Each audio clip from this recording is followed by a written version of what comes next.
Hey, I hope you're having a great day so far. Whether you just started or you're looking to improve your skills, these tips right here will help you focus on what really matters, building confidence and enjoying the creative process. Tip number 1, start small and stay focused.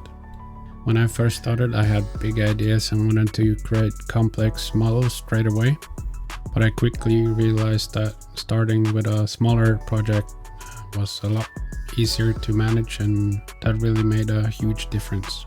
Focus on easy stuff in the beginning, sculpting a head or a bust, focus on shapes and stuff like that. This way you will build your skills gradually, and you will find it that is much easier to stay motivated that way. Tip number 2 is sculpting with a reference. Sculpting from imagination can be really fun, and that's sometimes okay to do, but if you practice by using reference pictures, you will make sure that you get the proportions right and that the details are on point. It's like having a guide that keeps you on track, and it will really help you get better results. Tip number 3, focus on progress, not perfection.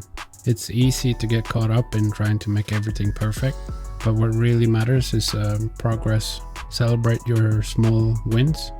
Go back and look at some old stuff that you made and see how far you have come. And right here is a little bonus tip for you.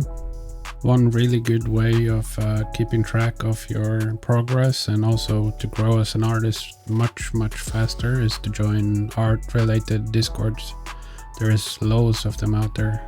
I can name a couple.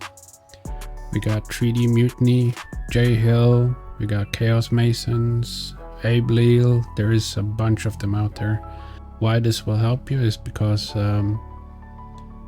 you can get feedback on your art. You can also get inspired by other artists, and you will see how they work, and also you can make friends and make connections in the industry. So it's really beneficial. If you found these tips useful, you might also be wondering if ZBrush is worth it. Have a look in this video where I share my experience with ZBrush so far. And as always, happy sculpting. Have a good one.